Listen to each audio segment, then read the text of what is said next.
இனிமைமிகு பாடல். அதிகாரம் 8. பாடல் 24.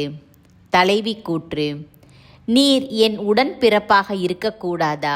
என் அன்னையிடம் பால் குடித்தவராய் இருக்கலாகாதா? தெருவில் கண்டாலும் நான் உம்மை முத்தமிடுவேனே, அப்போது எவருமே என்னை இகழமாட்டார். உம்மை என் தாய் வீட்டுக்கு கூட்டி வருவேன்.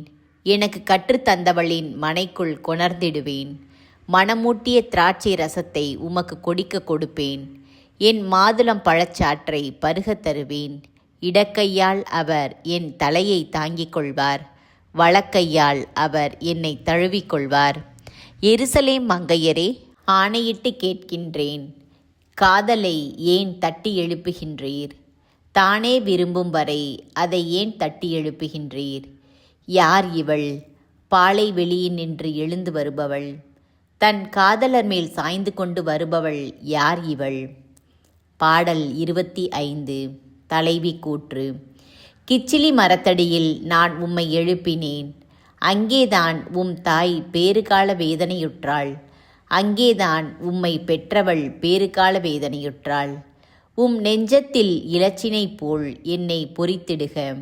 இலச்சினை போல் உம் கையில் பதித்திடுக. ஆம், அன்பு சாவை போல் வலிமை மிக்கது. அன்பு வெறி பாதாளம் போல் பொறாதது. அதன் பொறி எரிக்கும் நெருப்பு பொறி. அதன் கொழுந்து பொசுக்கும் தீ கொழுந்து. பெருங்கடலும் அன்பை அணைக்க முடியாது. வெள்ளப்பெருக்கும் அதனை மூழ்கடிக்க இயலாது. அன்புக்காக ஒருவன் தன் வீட்டு செல்வங்களையெல்லாம் வாரி இறைக்கலாம். ஆயினும் அவன் ஏளனம் செய்யப்படுவது உறுதி. பாடல் 26. தமையர் தலைவி உரையாடல். தம்முடைய தங்கை சிறியவள். அவளுக்கு முளைகள் முகிழ்க்கவில்லை. அவளை பெண் பேச வரும் நாளில் நம் தங்கைக்காக என்ன செய்வோம்?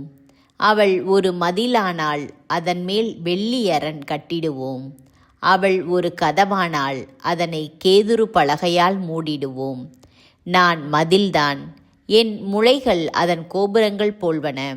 அவர்தம் பார்வையில் நான் நல்வாழ்வு தருபவள் ஆவேன்.